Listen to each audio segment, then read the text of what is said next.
Hello everyone and welcome back to my YouTube channel. My name is Maddie and this is going to be my anti-TBR tag. There are a lot of positive book reviews out there and book videos and TBR videos, and everyone always talks about what they're going to read next, but no one's ever talking about what they won't read. Just kidding. I'm not the original creator of this video. I am going to tag that video down below so you guys can watch the original. Great video. Happy that I can participate in this tag, and I am going to get started. Quick disclaimer, if I end up talking about your favorite genre, your favorite author, your favorite book or series, and you get upset, I'm sorry. This is my opinion. I am going to say the word never in this video.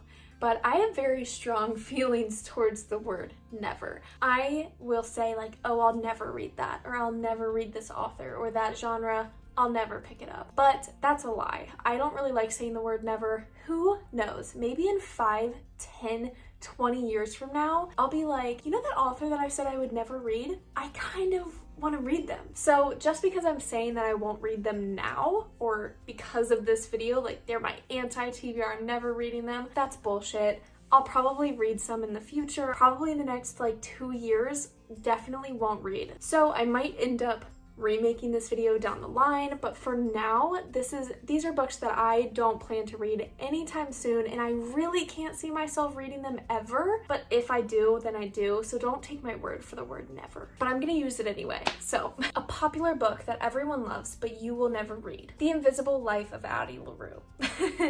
I read a book last year that I thought would be very fantastical. I thought it would be full of fantasy elements, and it wasn't, and it was stupid on my part. It was in the general fiction area of the bookstore, and I was like, oh, it's in general fiction, but people are saying this is kind of like fantasy, and that's how I feel about Addie LaRue. I've heard wonderful things about it.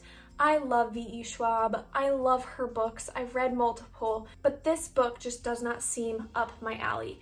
I've heard that Addie LaRue, the overall message of it, that's exactly it. I don't like books with an overall message. I don't like books kind of telling me like life is amazing.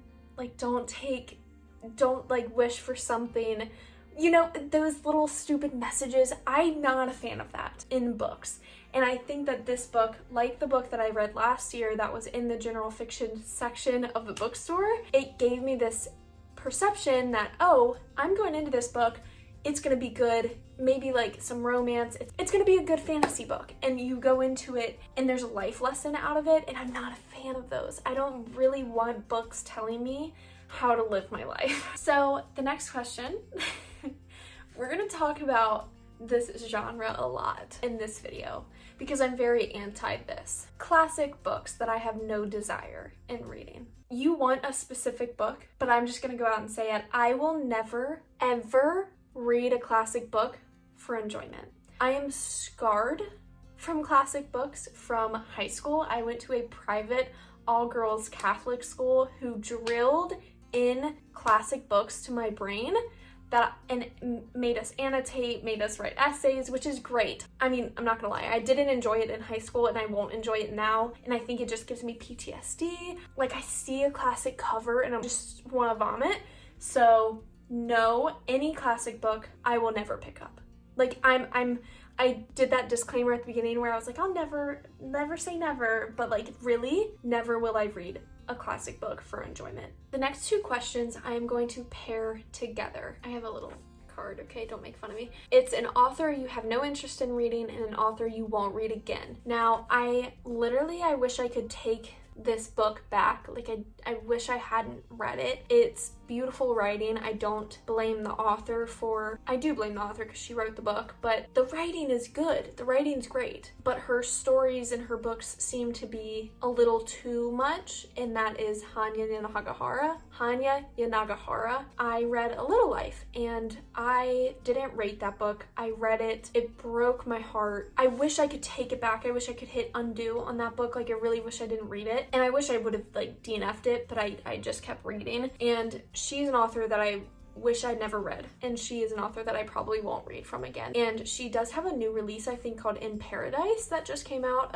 maybe like February. And I was thinking about reading that, and I was like, no, I just disagree so much with A Little Life and everything that it was. So I don't think I would read from her, and I wish I hadn't read from her. A genre I have no interest in. Now, we know my feelings about classics, so I'm not going to go into that. Let's just say that's not even a genre in my head. I'm not even counting. That's so rude. I know some people really like classics, so I'm not coming for you. It's just a really big preference of mine that I just don't like them. Besides classics, I think that self-help can be a good genre. I've read a few self-help books. I personally don't like taking life advice from other people.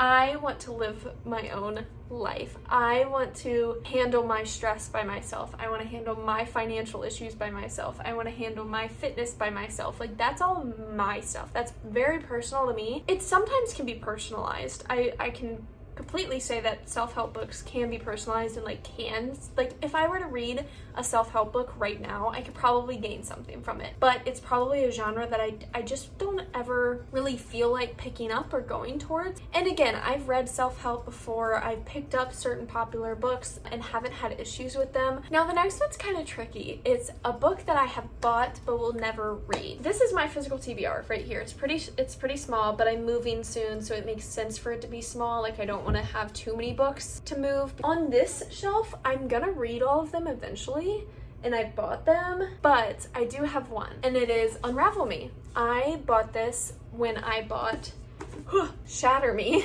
a few months ago. No, not a few months ago. It was like a year ago. I bought Shatter Me like a year ago, read it, didn't really like it, and I don't see myself reading the series anymore. It's just something that it's just a little young, and I can understand why so many people do like it. It's kind of like The Cruel Prince in my mind. It's just a little, I need more substance in my books, and these are just a little bit. I would have eaten these up in high school, and I think I've just grown out of them, like this genre. The cover is, I mean, so pretty. Like, I actually probably will keep this, but I'm just not gonna read it. The next one is a series that I will not read, and I'm honestly not sure. I feel like series are like my favorite books to read, so I'm not really quite sure what series I wouldn't read. You know, a book series that I wouldn't read, and this is recently, I took it off my want to read list, is probably Red Rising by Pierce Brown. And it's not really for any, and no, it is kind of for a reason. I watched a non-spoilery review on it,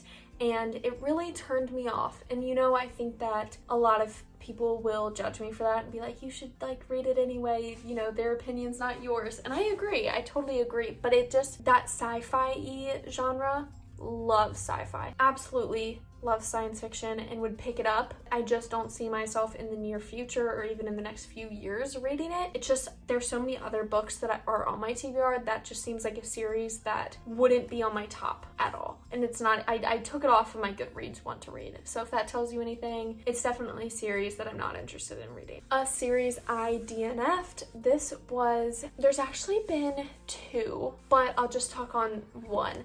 In Ember in the Ashes, I DNF'd on the third book, and I think it was because I was just starting out in my booktube journey. So many books, and I still do, so many books on my TBR that I was like, this book just is not keeping my attention. I would literally read like 3 pages and be like, oh my god, I'm bored, and put it away. I think I just got really bored. It was a little repetitive. In the third book, there were so many new character elements introduced into, I think his name is Elias. I'm surprised I remember that, if I'm remembering correctly. There was something new to his character, and it completely turned me off.